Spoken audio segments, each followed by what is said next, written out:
wabarakatuh. Saya Yuli Kurniati, Sarjana Pendidikan. Saya guru di SMA Negeri 10 Kota Bengkulu. Sekaligus mahasiswa PPG dalam jabatan tahun 2002 kategori 1 di LPTK Universitas Negeri Padang. Pada hari ini, tanggal 5 Oktober tahun 2022, saya akan melaksanakan uji kinerja di sekolah saya SMA Negeri 10 Kota Bengkulu. Berikut adalah uji kinerja saya. Selamat menyaksikan.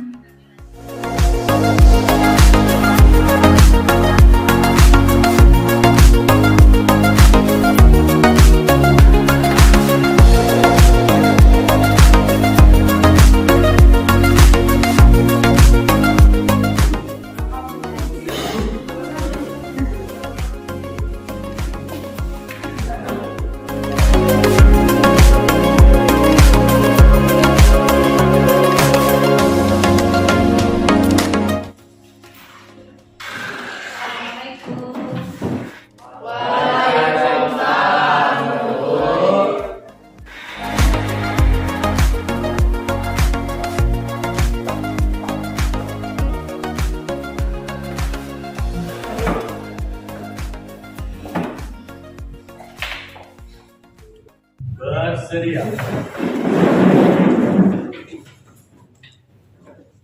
Beri salam pada Ibu Guru. Assalamualaikum warahmatullahi wabarakatuh.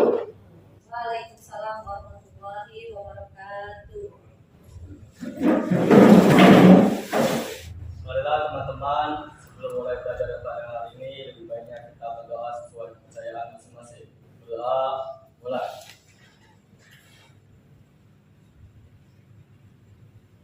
Doa selesai. Kabarnya anak-anak hari ini? Baik, Bu. Ya. Ada yang nggak masuk? Ada. Coba baca dulu ya. Ahmad Abdul Salam, Aditya Prayoga, sakit ya. Bayu Saputra, Dea Olivia, Imam Dwi Kuncoro, Juen Ferdinand, Kelvin Natania, Laila Arisya, Marsha Miara Cantika, Penny Cahyani, Rido Ramadan, Aliza, Sergio Hutagalo, Anugrah. Ya, berarti si Aditya Prayoga nggak masuk. Dia sakit apa? Demam. Sekarang coba kalian lihat, kalau kita kiri kanan ibu lihat sudah bersih ya. Nah sekarang coba cek laci kalian. Biasanya kalau kita suka menyimpan makanan, jika ada sampah-sampahnya boleh dibuang. Ada? Ya, kalau sudah bersih, sudah siap belajar pada hari ini? Siap, Bu. Kalau sudah siap, tolong Bu yang bukan buku biologi tolong disimpan di dalam tas, dan juga HP-nya juga tolong disimpan. Nanti ada waktunya kalian untuk bermain HP. Oke? Ayo, lakukan. Oke, kalau sudah, sekarang kita flashback ke minggu lalu. Coba lihat sekarang ke minggu lalu. Pada minggu lalu kita sudah belajar tentang reproduksi virus. Nah, siapa yang masih ingat apa pelajaran tentang reproduksi virus minggu lalu? Saya, Bu. Ya, Kak Yus. Ada dua, Bu, yaitu siklus litik dan isogenik. Ya, ada dua, yaitu siklus litik dan isogenik. Siapa yang masih ingat apa saja tahap-tahap pada siklus litik? Ya, Melvin. Ada absorpsi, penetrasi, sintesis, replikasi, fase, perakitan, dan titik. Ya, ada 7 tahap ya. Ada absorpsi, penetrasi, replikasi, sintesis, eklifase, perakitan, dan litik. Itu siklus pada siklus litik. Nah, sekarang apa perbedaan? Dan tadi kan kata Agus kan ada 2 siklus ya, ada litik dan lisogenik. Nah, sekarang siapa yang tahu apa sih perbedaan dari siklus litik dan siklus lisogenik? Ada? Ya, coba Beni. Kalau litik, sel inangnya mengalami kematian, sedangkan lisogenik tidak. Iya, itu perbedaan antara litik dan lisogenik. Di mana kalau litik isogenik, pada akhirnya sel inangnya akan pecah atau mengalami kematian. Dan kalau lisogenik tidak, karena dia mengalami virulensi. Tapi nanti akhirnya ketika sel inang tersebut imunitasnya turun, maka yang sel yang lisogenik tadi akan masuk ke fase lytic, sehingga juga dia mengalami kematian. Berarti kalian sudah ingat ya pada materi kita minggu lalu. Sekarang kita akan pretest, di mana Ibu ingin tahu bagaimana sih pengetahuan awal kalian tentang peranan virus, ya. Kita di belakang.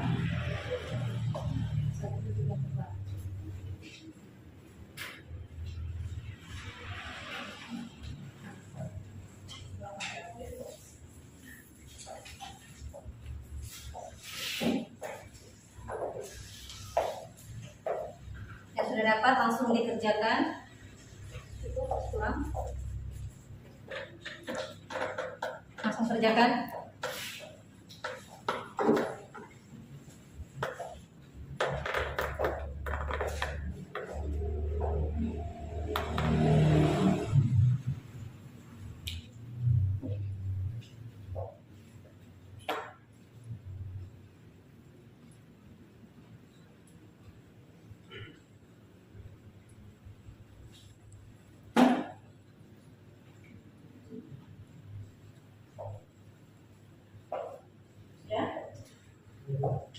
Yang sudah boleh jemput.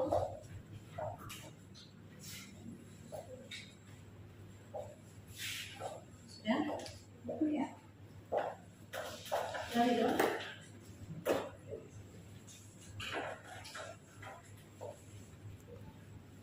Sudah, Pak Iwa? Kamu mau pikirkan ya.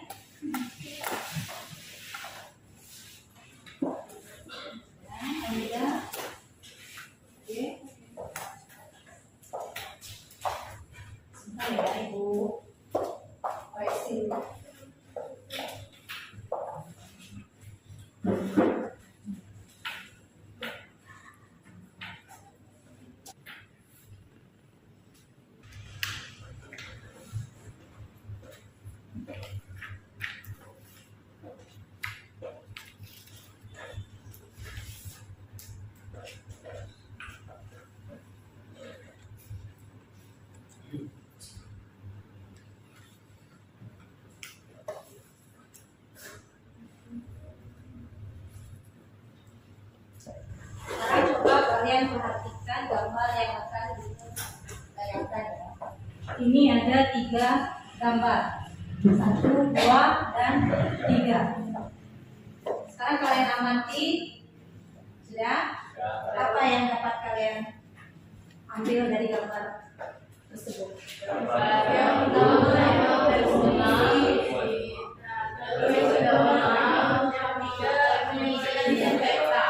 Kira-kira 1, 2, dan 3 ini apa yang menyebabkan ada yang bersin, ada yang demam, ada juga yang dibersihkan dengan desinfektan. Saya Ya, ya. karena terkena virus. Karena terkena virus. Ya, karena virus kita bisa juga ada yang bersin, ada yang demam. Nah, di antara kalian siapa yang kira-kira yang pernah terkena virus? Itu rasa pernah semua, Pak. Siapa yang mau? Ya, Taufik? Saya pernah terkena flu dan bersin. Ya, terkena flu dan bersin. Kadang kita ketika sedang flu dan bersin itu gejala ringan ya. Tapi ada saatnya juga terkena flu, bersin dan juga diikuti oleh demam. Kira-kira kenapa sih kita sampai ada demam? Itu merupakan perlawanan dari antibodi tubuh kita untuk melawan si virus. Makanya tubuh kita akhirnya demam. Kenapa bisa terjadi? Karena imunitas kita rendah. Bu, Ya, adik. bagaimana cara agar kita tidak terserang virus, Bu? Bagaimana cara agar kita tidak mudah terserang oleh virus? Ya, pada hari ini kita akan belajar tentang peranan virus baik itu yang mematikan maupun yang menguntungkan bagi manusia atau makhluk hidup. Nah, sekarang kalian perhatikan tayangan yang Ibu tayangkan ini. Sebelumnya Ibu akan menjelaskan tentang model pembelajaran kita pada hari ini. Kita pelajari tentang peranan virus. Ya, model yang akan digunakan yaitu PBL atau Problem Based Learning, di mana nanti kalian akan diberikan suatu masalah berupa artikel atau wacana dengan metode diskusi dan tanya jawab. Di sini nanti kalian akan dibuat berkelompok. Setelah kalian berkelompok, kalian mendiskusikan hasil dari wacana, dipresentasikan, bantu alat tanya jawab di antara kelompok. Nah, tujuan pelajaran kita hari ini yaitu peserta kalian dapat menguraikan dan menelaah peranan virus baik itu yang menguntungkan juga yang merugikan. Studi dapat menganalisis cara pencegahan dan pengobatan virus dan dapat melakukan kampanye bahaya virus. Bagaimana Bu kampanyenya? Nanti kalian akan disuruh membuat poster sederhana berupa bahaya virus yang nanti akan kalian kampanyekan atau beserta presentasikan dari hasil wacana tadi. Terus Ibu akan melakukan penilaian baik itu pengetahuan. Kalau pengetahuan ini berupa post test, nanti di akhir pembelajaran Ibu akan melakukan post test. Terus sikap nanti ketika Ibu lihat di saat kalian melakukan diskusi, sama dengan keterampilan bagaimana kalian berdiskusi bertanggung jawab, seperti itu akan Ibu nilai semua. Sampai sini yang mau tanyakan? Kalau tidak ada, sekarang kalian perhatikan video yang akan Ibu tayangkan. Dengarkan ya. Apakah sahabat game pernah mengalami gangguan kesehatan seperti pilek atau flu atau influenza? Merupakan salah satu contoh virus dalam kehidupan sehari-hari yang sifatnya merugikan manusia. Lalu, apakah semua virus itu merugikan? Jika tidak, apa saja peran virus yang menguntungkan dan yang merugikan? Mendengar kata virus, kebanyakan dari kita pasti memikirkan hal negatif. Meskipun virus identik dengan hal negatif seperti penyebab penyakit, tetapi peran virus dalam kehidupan dapat juga menguntungkan. Berikut adalah beberapa contoh peran virus dalam kehidupan sehari-hari yang dapat menguntungkan. Pertama, yaitu produksi vaksin. Sejak zaman dulu, virus sebenarnya telah membantu manusia dalam melawan penyakit. Pertanyaannya, bagaimana caranya melawan penyakit dengan agen penyebab penyakit? Tentu saja dengan vaksin. Kita semua mungkin pernah menerima vaksin waktu masih kecil. Vaksin seperti vaksin polio, campak, dan cacar sebenarnya adalah virus yang telah mati atau dilemahkan yang kemudian disuntikan ke dalam tubuh kita. Dengan begitu, sistem imun dapat merekam dan membentuk antibodi. Jadi, ketika tubuh kita terserang virus yang sama, sistem imun sudah siap untuk menyerang dan mematikan virus tersebut. Kedua, yaitu sebagai imunoterapi. Tidak hanya sebagai bahan untuk produksi vaksin, ilmuwan juga menemukan cara untuk melakukan pengendalian terhadap kanker menggunakan yang namanya virus. Cell killing effect pada virus digunakan untuk viroterapi yang akan membunuh sel kanker dalam tubuh. Peran virus yang ketiga yaitu sebagai produksi antitoksin dan insulin. Virus juga digunakan dalam pembuatan antitoksin dengan menggabungkan DNA virus dan gen yang bersifat menguntungkan. DNA virus kemudian menghubungkan DNA manusia dengan DNA bakteri, sehingga sel bakteri tersebut mengandung gen manusia yang dapat membuat antitoksin. Selain itu, virus juga dipakai sebagai bahan pembuatan insulin loh. Virus penyebab kanker dicampur dengan gen penghasil insulin yang dimasukkan ke bakteri. Bakteri tersebut kemudian berkembang biak sekaligus memproduksi insulin yang akan digunakan nantinya. Peran yang keempat yaitu sebagai peranan dalam bidang lain. Di bidang pertanian, virus juga memiliki manfaat tersendiri. Salah satunya adalah sebagai pengendali hama serangga. Salah satu kelompok virus, misalnya bakulovirus, memiliki kemampuan untuk menginfeksi serangga hama dan arthropoda hama lainnya. Bakulovirus kemudian ditanamkan pada gen tanaman pertanian.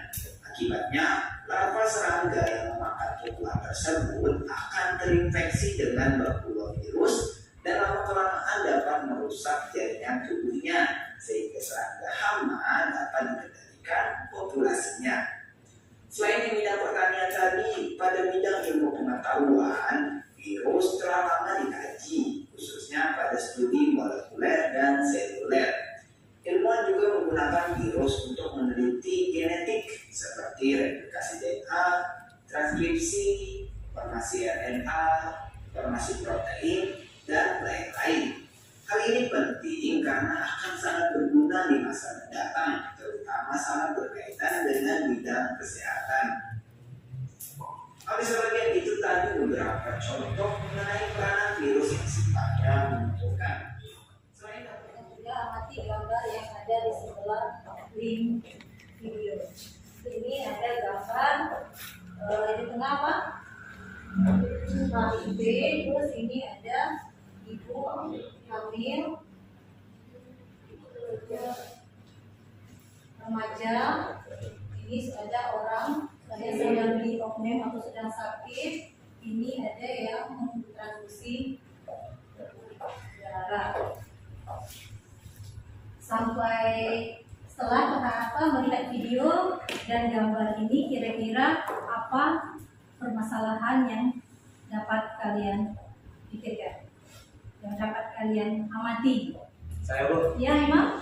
apa saja gejala yang terinfeksi pada manusia dan apa saja ciri-ciri yang telah terinfeksi pada hewan dan tumbuhan? Ya. Untuk mengetahui gejala, apa saja sih gejala misalnya ketika kita terkena virus seperti yang saat ini yang lagi dunia corona, apa saja sih gejalanya? Terus apa saja ciri-ciri jika si virus sudah menginfeksi tanaman ataupun hewan? Untuk mengetahui pertanyaan dari masalah yang diberikan dari Imam, sekarang kalian akan dibuat berkelompok. Kelompoknya sudah Ibu buat. Ya, nanti kalian setelah Ibu bacakan namanya, tolong berkumpul ke kelompok yang sesuai dengan nama yang sudah dipanggil ya. Kelompok 1, dengar ya, Imam, Juen, Kelvin, Penny. 1 ya, 1 di sini. Terus kelompok 2, Ahmad, Abdus Salam, Agus, Dea, dan Miara. Kelompok 2 di sini. Ya. Kelompok 3, Bayu, Laila, Marsha di sini. Terus kelompok 4 ada Rido, Aliza, Sergio, dan Anugrah di sini. 4. Ya, ayo silakan ke kelompoknya masing-masing. Hai guys.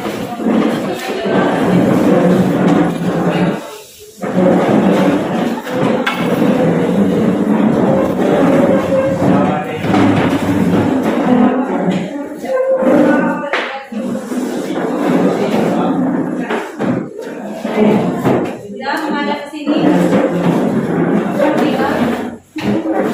Tinggal di sini.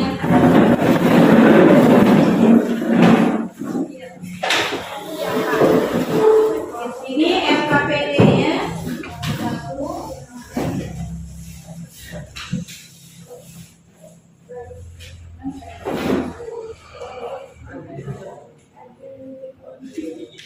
Dua.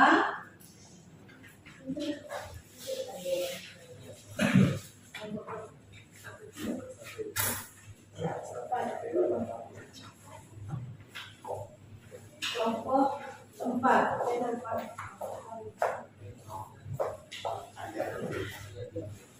Sekarang coba kalian lihat buka dulu. Di situ kalau ada sudah adik tujuannya sudah, nah kalian lihat LKPD-nya, terus kalian di sana kan ada 4 kasus. Nanti kalian masing-masing kelompok memilih 1 kasus yang ingin dibahas. Terus kalian 1 kasus itu kalian diskusikan. Nanti ada pertanyaan-pertanyaannya kalian jawab. Terus ada yang nomor 4 itu kalian membuat poster sederhana. Itu berdasarkan kasus yang kalian pilih. Jadi setiap kelompok akan membuat poster yang berbeda-beda. Sampai sini, oh ya, nanti juga ada, itu sudah ibu kasih artikel ya. Kalau di sini kan cuma ada linknya. Nah, tapi itu linknya ini sesuai dengan artikel yang sudah ibu kasih. Jadi kalian langsung baca, silakan langsung baca. Nanti selain dari artikel yang diberikan, kalian boleh mengakses menggunakan internet maupun buku ataupun bahan ajar yang sudah ibu berikan. Jadi sekarang boleh gunakan handphonenya, tetapi hanya berdasarkan materi yang kita pelajari pada hari ini. Jangan pakai untuk yang lain-lain. Oke? Kalau ada pertanyaannya? Ada? Aman? Kalau tidak ada pertanyaan, sekarang silakan bekerja. Jangan lupa tulis kelompok dan itu kan ada di setiap kasus kan ada namanya ya. Nah, jadi kelompoknya berdasarkan nama kasusnya. Buat ya, misalnya ada yang tentang COVID-19 berarti kelompok COVID, ada yang kelompok HIV, ada yang kelompok flu burung, ada juga yang kelompok vaksin.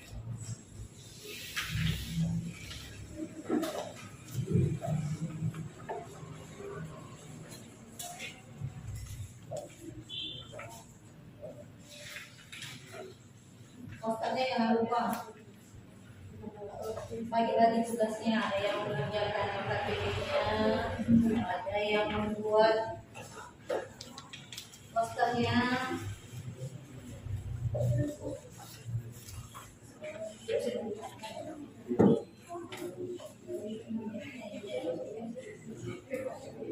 Posternya jangan lupa dibuat.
Itu sudah dikasih contoh juga, ada poster sederhana, boleh kalian pakai seperti itu sebagai pedoman, boleh juga kalian lihat di internet, siapa tahu ada yang lebih menarik.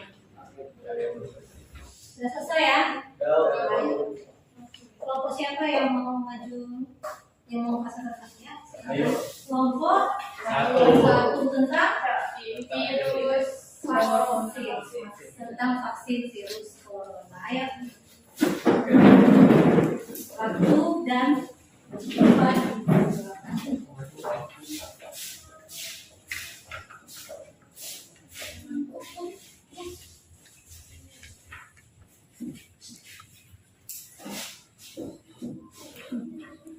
Assalamualaikum warahmatullahi wabarakatuh. Waalaikumsalam warahmatullahi wabarakatuh. Di sini kami akan mempresentasikan hasil diskusi kami yang akan dibacakan oleh Kelvin Natani. Satu, mengapa kita harus mendapatkan vaksin untuk tersebar dari virus corona? Apa saja kegunaan dari vaksin? Dua, vaksinasi adalah proses di dalam tubuh di mana membuat kita menjadi kebal atau terlindungi dari suatu penyakit. Corona, vaksin adalah mikroorganisme atau antigen yang sudah tidak aktif lagi atau dilemahkan yang disuntikan kepada orang yang sehat untuk antibodi atau kekebalan tubuh suatu penyakit. Jadi kita divaksin untuk virus corona, maka kita akan terbebas dari virus tersebut. Kegunaan vaksin merangsang antibodi untuk belajar dan mengenali virus yang sudah dilemahkan tersebut. Tiga, kesimpulan. Vaksin merupakan salah satu manfaat virus bagi manusia. Jika kita divaksin, maka kita dapat terbebas dari suatu penyakit, misalnya saja corona atau COVID. Dengan vaksinasi, kita akan diberikan kekebalan tubuh terhadap suatu penyakit tertentu. Baiklah, dari penyampaian dokter tadi, apakah ada yang bertanya? Ya, bisa. Apakah vaksin bisa benar-benar menyebabkan virus? Pertanyaan Nafisa yang akan dijawab oleh Jules. Vaksin tidak membuat kita benar-benar terbebas dari suatu penyakit. Tetapi jika kita terinfeksi, kita hanya terkena gejala ringannya saja. Apakah sudah jelas?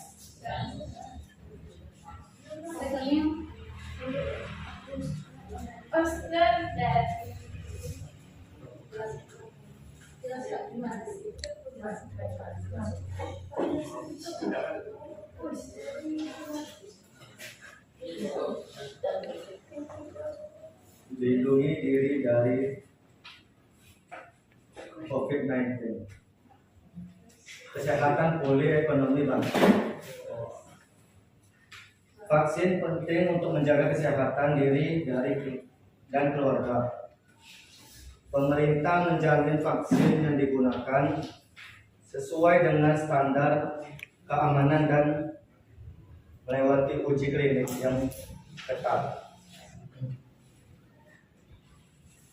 Jangan lupa tetap pakai masker, jaga jarak, dan selalu cuci tangan pakai sabun agar terhindar dari COVID-19. Ini poster yang kami buat seperti itu. Kan poster. Bagaimana cara mengkampanyekan dengan ayo dengan bervaksin kita akan terbebas dari virus. Ini poster dari kami, yaitu terbebas dari COVID-19.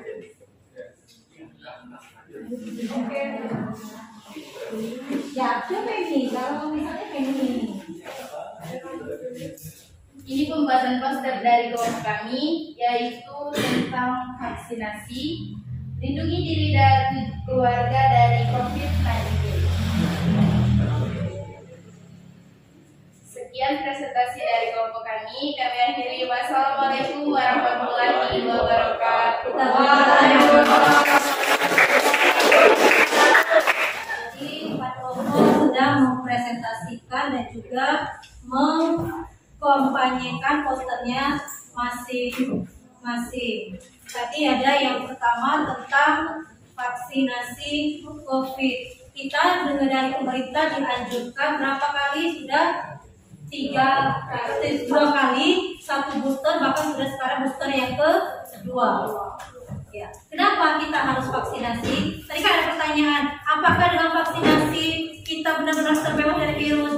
Enggak, bukan terbebas, tetapi ketika kita terkena terpapar atau terinfeksi virus tersebut, gejala yang kita dapat ringan. Gejala yang kita dapat itu ringan, nggak terlalu berat. Misalnya, kalau yang ada yang sampai ke demam, misalnya ada yang sampai diare, nah di kita mungkin cuma sekedar flu biasa, hanya bersin mungkin seperti itu ya. Itu tentang vaksinasi COVID. Tadi juga sudah memaparkan sedikit posternya yang agak lumayan bagus. Yang kedua ada HIV pada usia produktif. HIV, bagaimana sih sampai kita terkena HIV? Nah, itu tadi kan sudah dijelaskan, jangan menjauhi hubungan seksual secara bebas. Di situ kan tadi dijelaskan dengan temannya, tetap tanpa pengaman. Bukan berarti hubungan seks bebas dengan pengaman itu boleh. Jadi hindari seks bebas, hindari penggunaan apa tadi, jarum suntik bergantian.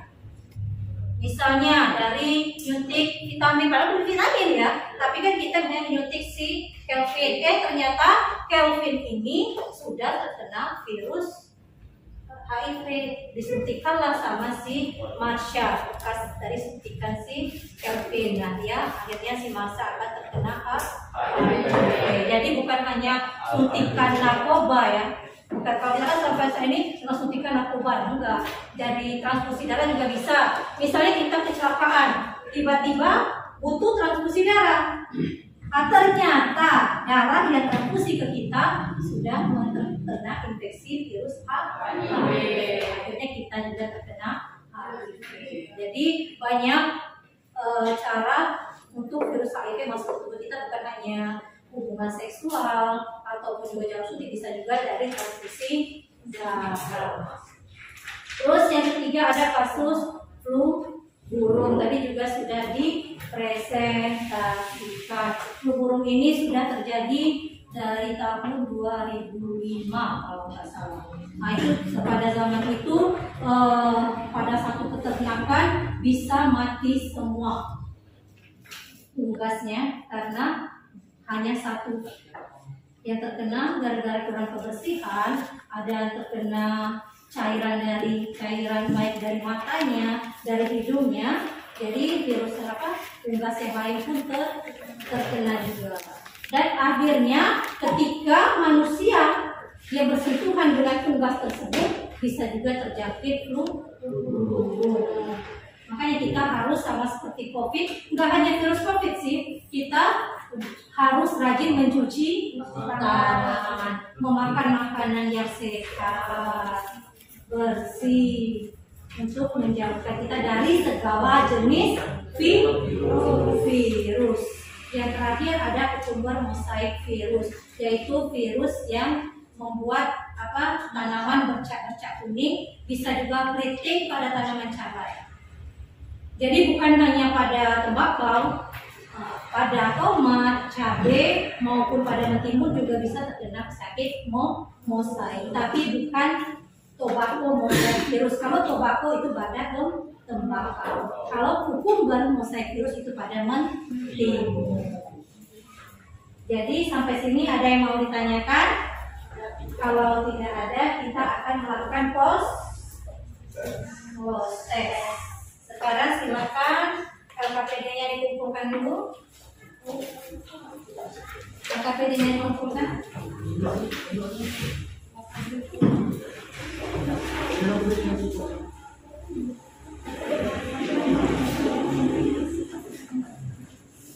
Bukunya ditutup, semua cukup alat tulis.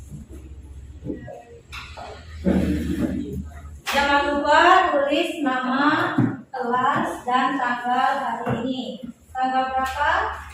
Tanggal 5.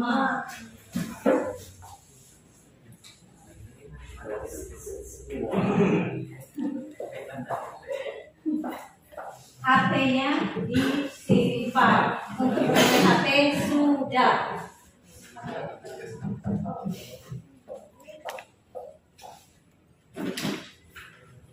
Jangan lupa tulis nama. Baca kan? Baca lah. Kamu selesai nggak kata? Ibu aja masih baca. Ayolah, teman-teman kalau dia yang tulis nama. Semoga hari ini kau sudah.